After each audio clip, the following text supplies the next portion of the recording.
사도행전 8장 26절에서 40절까지.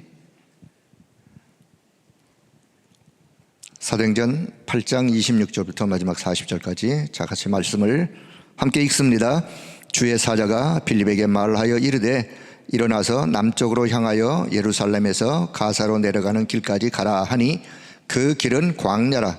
일어나 가서 보니 에디오피아 사람 곧 에디오피아 여왕 간다게의 모든 국고를 맡은 관리인 네시가 예배하러 예루살렘에 왔다가 돌아가는데 수레를 타고 선지자 이사야의 글을 읽더라.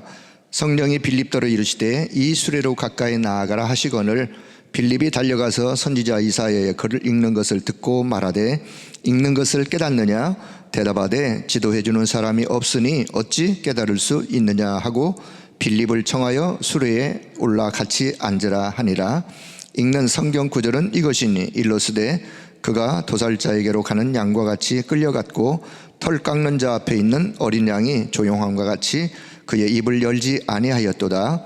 그가 굴욕을 당하였을 때 공정한 재판도 받지 못하였으니 누가 그의 세대를 말하리요? 그의 생명이 이 땅에서 빼앗김이로다 하였거늘 그 네시가 빌립에게 말하되 청컨대 내가 묻노니 선지자가 이 말한 것이 누구를 가리킴이냐? 자기를 가리킴이냐? 타인을 가리킴이냐? 빌립이 입을 열어 이 글에서 시작하여 예수를 가르쳐 복음을 전하니 길 가다가 물 있는 곳에 이르러 그 네시가 말하되 보라 물이 있으니 내가 세례를 받음에 무슨 거리낌이 있느냐? 이에 명하여 수레를 멈추고 빌립과 네시가 둘 다 물에 내려가 빌립이 세례를 베풀고 둘이 물에서 올라올새 주의 영이 빌립을 이끌어 간지라. 네시는 기쁘게 길을 가므로 그를 다시 보지 못하니라. 빌립은 아소도에 나타나 여러 성을 지나다니며 복음을 전하고 가이사랴에 이르니라. 아멘. 자, 오늘 이 아침에도 귀한 새벽을 깨우시는 여러분을 주의 이름으로 축복합니다. 또 비대면으로 함께 동참하신 우리 모든 성도 여러분에게도 동일한 또 이 아침에 귀한 하나님의 은혜가 넘쳐나기를 축복합니다. 자, 오늘 기도 수업 제목이 대면 전도의 마지막 기회다. 대면 전도의 마지막 기회. 이 제목 자체가 전도자인 저와 여러분이 현장에서 누구를 만났을 때 대면 전도를 하게 되어질 때 어떤 마음의 자세를 가지고 전도해야 되겠는가? 그런 내용이 오늘 이 제목 속에는 담겨 있어요. 우리가 뭐 이렇게 저렇게 마음을 가지고 할 수 있는데 어떤 사람은 어떤 사람과의 만남은 처음 만남이요 마지막 만남이요 그것이 영원한 기회로 연결되어지는 그런 만남의 사람이 우리가 살아가다 보면 있을 수 있어요. 자, 오늘 본문의 내용 이미 잘 아시겠지만 에디오피아 여왕의 국고를 맡은 관리인이었던 네시, 뭐 그 사람의 이름이 정확하게 기록은 안 되어 있지만 그냥 여왕의 국고, 재정을 담당했던 권세 있는 큰 힘 있는 권세 있는 이분이 에디오피아에서 예루살렘까지 여행 온 게 아니고 뭐 하러 왔다 그러죠? 예배하러. 그 먼 곳에서 주일 예배 드리러 온 것 같지는 않고 절기 때 절기 예배를 드리기 위하여 먼 거리를 오게 되었던. 그러니까 여러분 지형을 좀 설명드린다면, 자, 지중해 그 오른쪽에 이제 이스라엘이 있죠. 그 지중해 아래에 이집트가 있어요. 구약으로 말하면 애굽이죠. 지금으로 말하면 이집트. 그 아래가 수단. 그러니까 이제 아프리카 대륙의 오른쪽, 북부, 북동부 위치로 말한다면, 그래서 이집트, 수단, 그 아래가 이제 에디오피아예요. 그 아래가 케냐, 탄자니아. 그러면 비행기를 타고 온 게 아니라 마차를 타고 때로는 말을 타고 때로는 걸어서 그 먼 거리에, 그 길이 지금 광야길인데 덜컹대는 그 마차 위에서 성경을 읽는데, 두루마리 성경을 읽는데 이사야가 기록한 예수 그리스도에 관한 이야기를 읽고 있는데 이해가 안 되어지는 거예요. 그래서 성령께서 빌립 집사의 마음을 감동하여 지금 어느 지역으로 가고 있는 이 사람이 있는데 가서, 그래서 이제 마차 위에서 하나님의 말씀을, 이 말씀이 바로 너가 읽는 이 말씀을 깨닫느냐? 아니요, 나를 지도해 주는 사람이 없어 내가 잘 이해가 안 되어지는데요. 그래서 그 이사야의 말씀을 잘 풀어서 바로 이 내용은 예수 그리스도에 관한 이야기로, 그래서 일명 마차다락방, 마차 위에서 말씀을 나누고, 그리고 세례를 가다가 물 있는 곳에서 세례를 받고 헤어지는 처음 만남이요 마지막 만남의 기회요, 그러나 영원한 기회로 연결되어지는. 자, 오늘 이 본문을 보면서 저는 전도는 성령의 사역이에요. 전도만큼은 성삼위 하나님께서 한 영혼을 구원하실 때 전도는 성령의 사역이요, 빌립은, 전도자 빌립은 도구에 불과한 거죠. 쓰임받는 도구에 불과한 거예요. 저는 이 본문을 볼 때마다, 또 마지막 기회라는 단어가 나올 때마다 제 생애에 저도 여러 사람들을 만난 경험이 있습니다. 그런데 처음 만남이요 마지막 만남이요 영원한 만남의 기회가 되어지기를 바라는 마음에서 제가 만났던 분이 있어요. 제가 오늘 편지 2장을 이렇게 제가 들고 나왔어요. 그분이 직접 쓰신 내용, 이게 이제 보안상 제가 자세히 말씀을 드릴 수가 없어요. 어떻게 해서 이분을 만나게 됐고, 그래서 어떻게 돼서 이렇고 지금은 어떻고, 이 얘기를 할 수가 없어요. 그러나 저희 교회 어느 분이 저를 안내해서, 그분의 안내 따라 언제 이분이 이렇게 어디에 오실 것이니까 목사님 가셔서 같이 이분을 만나서 이렇게 해줬으면 좋겠습니다. 그래서 제가 한 며칠을 숙소로 그 현지에 있는 성도님의 집에서 말씀을 같이 나누고, 그리고 남자 한 분, 여자 한 분, 이분들은 서로 같이 만나면 안 돼요. 따로따로 만나야 돼요. 그래서 한 사람씩 복음으로 무장시키고, 세례를 베풀고, 성찬식 그냥 있는 거 준비해가지고 성찬식을 하고 그렇게 헤어졌어요. 자, 이분이 쓴 내용 중에, 자, 그냥 짧게 제가 다 읽을 수는 없어요. 그냥 자, 2017년 10월 10일 오늘부터 나는 내 인생의 새 역사가 시작이 되었습니다. 쭉 자기의 이야기를 쓰다가 뭐라고 얘기하는 거 아니?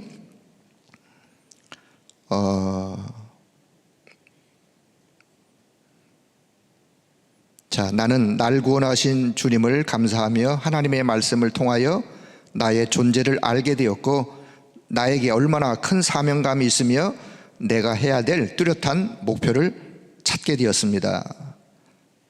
또 밑으로 가서, 성경이 하나님의 말씀을 내가 다 알기에는 시간이 모자라고 조국에 가서 하나님의 말씀을 듣지 못하고 성경책도 볼 수 없지만 내 마음속에 하나님이 계시고 오직 그리스도, 오직 하나님의 나라, 오직 성령의 확고한 신념만은 변하지 않겠습니다.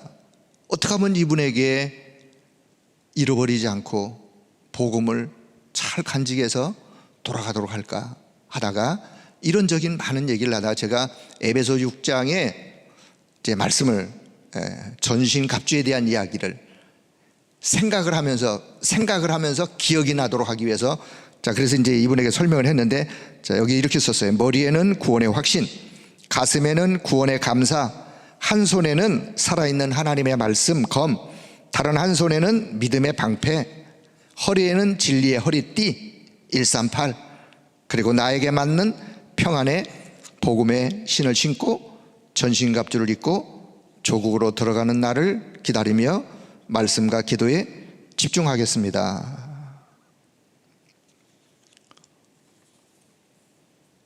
단 한 번의 만남이었지만 그러나 이 만남이 마지막 만남, 영원한 기회, 그 중심으로, 그러니까 이분이요, 이 복음을 얼마나 가슴에 담고, 제가 공항에 올 때 이 편지를 줬거든요. 그래서 한 3일 동안을 제가 만났는데, 이분이, 그래서 제가 이제 찬송을 가르쳐 줬어요. 공항 가는 길에 이제 함께 이제 승용차를 타고 가는데, 목사님이 가르쳐 주신 찬송가, 그거를 여기서 암기해야 돼요. 이 속에다 다 넣고 가야 돼요. 들고 갈 수 없었기 때문에 1절부터 마지막 절까지를 부르는데 그걸 그냥 암기한 거예요. 그래서 제가 그분의 이름을 바꿔줬어요. 루터가 지었던 작시 작곡한 내 주는 강한 성이요, 그 찬송, 그 찬송을 따서 한 사람 남자에게는 지금부터 당신의 이름은 강한 성이요, 여성분의 이름은 강한 자요. 그래서 복음 가지고 그 나라를 살리도록 지금도 복음 운동을 나름대로 숨어서 하고 있는 흩어진 제자 중에 한 사람이에요. 자, 오늘 이 본문이요, 흩어진 제자들에게 주셨던 말씀인데, 자, 힘든 곳에서 전도하는 흩어진 제자들에게 만남이 굉장히 중요하다. 인간은 만남에서 시작해서 만남으로 모든 인생을 살아갑니다. 그렇죠? 그런데 어떤 만남은 단 한 번의 만남이었지만 축복된 만남이 있고, 어떤 만남은 그냥 아무 의미 없이 그냥 무의미한, 그냥 지나가는 만남이 있고, 어떤 만남은 만나지 않았으면 참 좋았는데 후회스러운, 저주스러운 그런 만남이 있어요. 자, 그런데 우리는 현장에서 누구를 만나든 처음 기회이자 마지막 기회, 그 사람이 복음으로 분명한 답을 내릴 수 있도록 해서 영원한 기회까지 연결되어지는 그런 만남이 되어야 된다. 자, 두 번째는 그런 만남 속에 우리는 그 사람을 작품이 되도록 도와줘야 돼요. 어떻게? 복음 가진 그 사람이 현장에서 플랫폼이 되도록, 그리고 빛을 갖춘 파수망대로 말씀이 그 안에 담겨진 영원한 메시지가 담긴 안테나로 살아갈 수 있도록 그 인생을 작품화시키는 거예요. 거기까지, 그런 의미까지 내다보면서, 자, 그리고는 이 사람이 이제는 여정을 가는데 어떤 여정으로? 남은 자의 여정, 순례자의 여정, 정복자의 여정을 갈 수 있도록 도와주는, 그게 우리 전도자들이 도와야 될 부분이에요. 자, 그러면 자, 우리가 이 사람에게 복음을 전해서 이 사람이 가지고 있는 생각을 바꿔줘야 되는데, 복음 받은 복음의 동기를 바르게 정리해 줘야 돼요. 그래서 오늘 복음과 구원, 구원의 동기, 누가 제자이냐? 복음과 구원에만 감사하는 사람이 제자예요. 정말 내가 구원받은 은혜가 감사하고 이 구원의 동기가 전적인 하나님의 은혜요, 그리스도의 사랑이요 하는 이런 부분에, 그런데 우리가 다른 것으로 은혜를 받으면 결국은 은혜를 받은 것 같지만 가짜로 전락할 수가 있어요.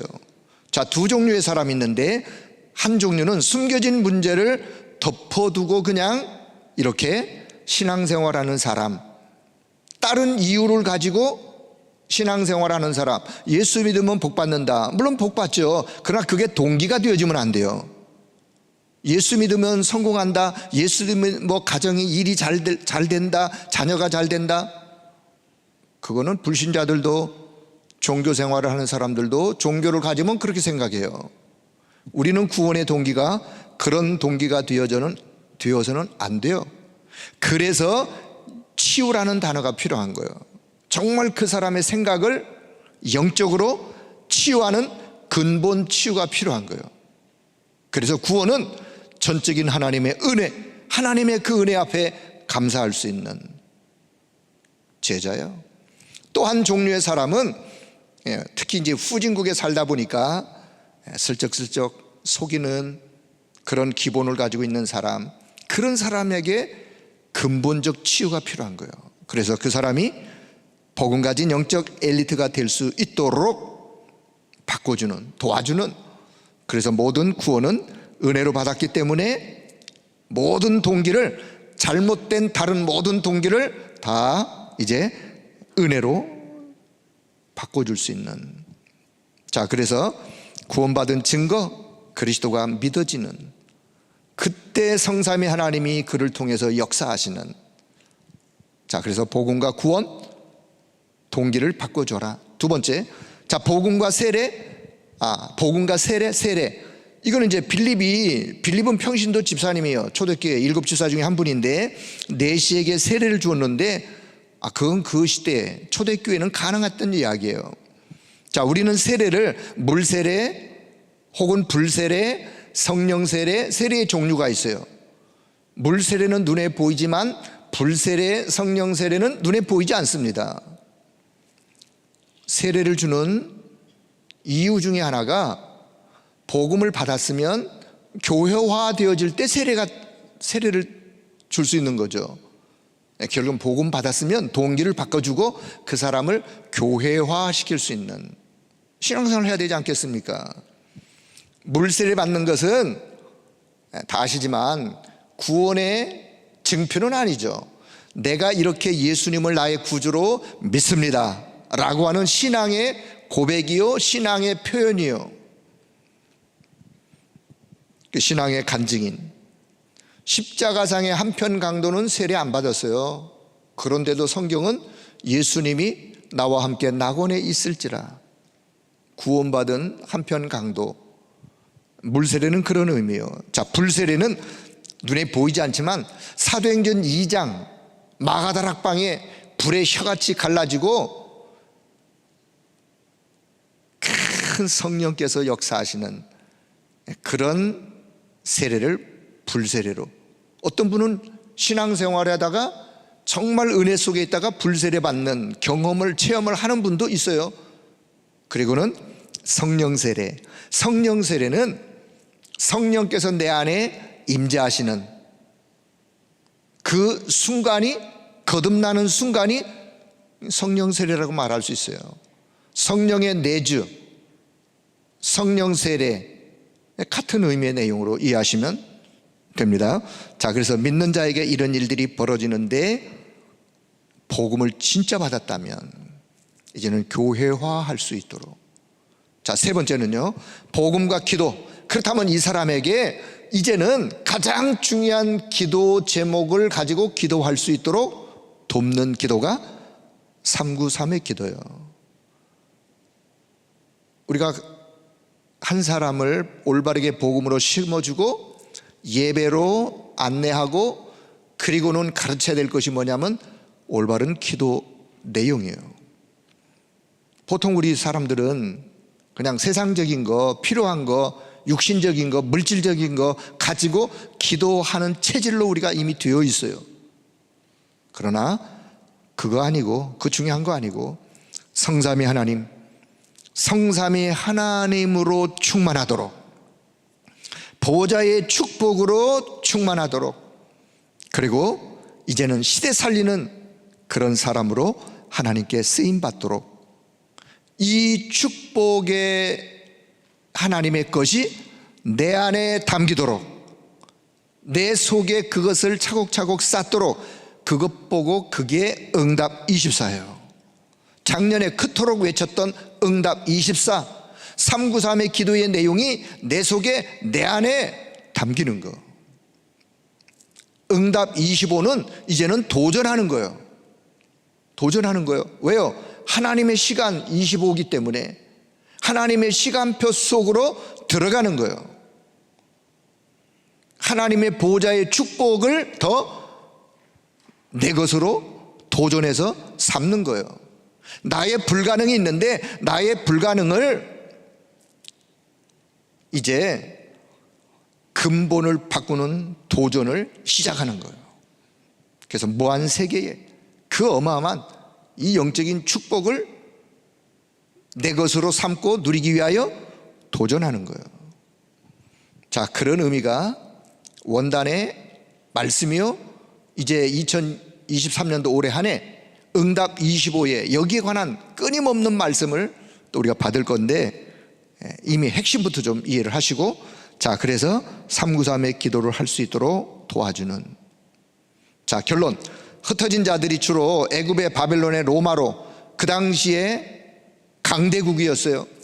왜 하나님은 이런 강대국에 사람들을 흩으셨느냐, 흩어진 제자들이 이런 강대국으로 가게 하셨느냐, 이게요, 하나님의 큰 깊은 계획이 있어요. 그거는 세계 복음화를 할 수 있도록 하나님이 준비하시는, 세계화하시는 하나님의 계획이 그 안에 담겨 있어요. 어제 말씀에서도 그런 말씀이 있었죠. 가서, 갈 때는 복음 깨달은 사람도 있고 못 깨달은 사람도 있고, 왜 하나님이 강대국으로 흩으시느냐, 가서 하나님의 말씀을 증거해야 돼. 그 나라를 살리는 렘넌트가 일어나도록 돕기 위하여, 세계화를 위하여. 그래서 마지막 요 끝부분에 오늘 여러분에게 기도 제목을 드립니다. 나를 만나는 모든 사람이 그리스도로 그 인생에 답을 얻고 끝을 낼 수 있도록 그를 도와야 되겠구나. 하나님, 나를 만나는 모든 사람들에게 내가 가지고 있는, 내 안에 내가 담고 있는 이 영원한 축복을 그에게 전달하여 그도 그리스도로 그 인생이 끝날 수 있도록, 답을 얻을 수 있도록, 결론 내릴 수 있도록 하나님이 내게 역사해 주세요. 이것이 오늘 저와 여러분이 받은 천명이요, 사명이요, 소명이요, 사명이요. 그래서 단 한 번의 만남이었지만 이것이 마지막 기회, 영원한 기회로 연결되어질 것만큼 그런 어떤 마음의 자세, 그런 어떤 생각 중심을 가지고 한 사람을 한 사람 만나서 가장 정확한 것을 전달하는 이런 하나님의 은혜가 오늘 여러분에게도 한 날 속에 임하고, 또 앞으로 살아가는 모든 날 속에 어떤 사람을 만나든 이 만남이 하나님의 계획이 담겨있는 만남이다 생각하고 가장 중요한 것을 전달하고 그를 하나님이 원하는 인생으로 살아갈수록 돕는 그런 일에 쓰임받는 우리 모든 성도 여러분 되기를 주의 이름으로 축복합니다. 기도하겠습니다. 하나님의 은혜를 감사합니다. 우리를 복음 가진 하나님의 사람으로 불러주시고 또 이 축복의 복음을 전달할 수 있는 그런 은혜를 우리에게 허락해 주신 것을 감사합니다. 오늘도 한 날을 살아감에 있어서 성령 하나님 우리 가운데 역사해 주시고 우리를 만나는 모든 사람이 가장 소중한 그리스도의 복음을 받을 수 있는 축복의 기회가 되어질 수 있도록 주님이 역사하여 주옵소서. 감사드리며 우리 주 예수 그리스도의 이름으로 기도드리옵나이다. 아멘.